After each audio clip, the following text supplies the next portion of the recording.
దేశంలో ఎమర్జెన్సీ విధించినటువంటి ఇందిరాగాంధీ భారతదేశంలో అయితే 2.5 ఏళ్ళు యథేచ్ఛగా తన ఇష్టారాజ్యం నడుపుకోగలిగింది.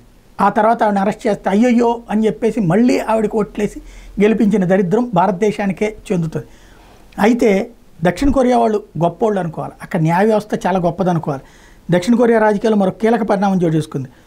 ఆల్రెడీ ఎవరైతే అభిశంసనకు గురైనటువంటి దక్షిణ కొరియా అధ్యక్షుడు యాన్ సుక్ యోల్, ఎందుకు ఆయనంటే ఎమర్జెన్సీ పెట్టినందుకు 7 గంటలు ఎత్తేసాడు, కానీ అసలు ఆలోచన వచ్చినందుకు అమలు చేసినందుకు గాను ఆయనకి అరెస్ట్ వారెంట్ జారీ చేశారు. ఆయన ఆఫీసు నివాసాల్లో సోదాలు చేపట్టాలని ఆదేశించింది కోర్టు.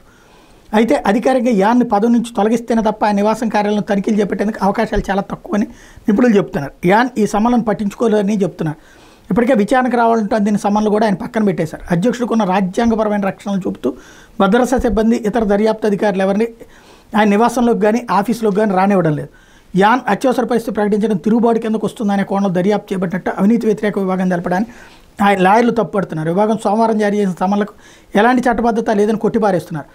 అరెస్టుకి యాన్ అంగీకరిస్తే తప్ప తామేమీ చేయలేమని అవినీతి నిరోధక విభాగం సైతం అంగీకరించింది. అప్పటిదాకా తమ తదుపరి కార్యాచరణ ఏమిటనేది ఇంకా నిర్ధారణ కాలేదని చెప్పింది. అయితే విచారణకు సహకరించాలి, ఆయనపై ఒత్తిడి తెచ్చేందుకు అరెస్టు వారెంట్ జారీ చేసినట్టుగా నిపుణులు చెప్తున్నారు. గతంలో అవినీతి ఆరోపణలు ఎదుర్కొన్న 2017లో మాజీ అధ్యక్షుడు పార్క్ గుయన్ హే కూడా ఇదే విధంగా విచారణ అధికారులకు సహకరించలేదని గుర్తు చేస్తున్నారు. అవినీతి నిరోధక విభాగం తిరుగుబాటు ఆరోపణలు రుజువు చేయగలిగిన పక్షంలో యాన్కి మరణశిక్ష లేదా జీవితకాల జైలు శిక్ష పడే అవకాశం ఉంది. ఇతర నేరారోపణలు అయితే ఆయనకు అధ్యక్ష హోదా కారణంగా మినహాయింపులు వర్తిస్తాయి. తిరుగుబాటు, దేశద్రోహం వంటి ఆరోపణలు రుజువైతే మాత్రం అధ్యక్షుడికి ఎలాంటి రక్షణ మినహాయింపులు ఉండవు.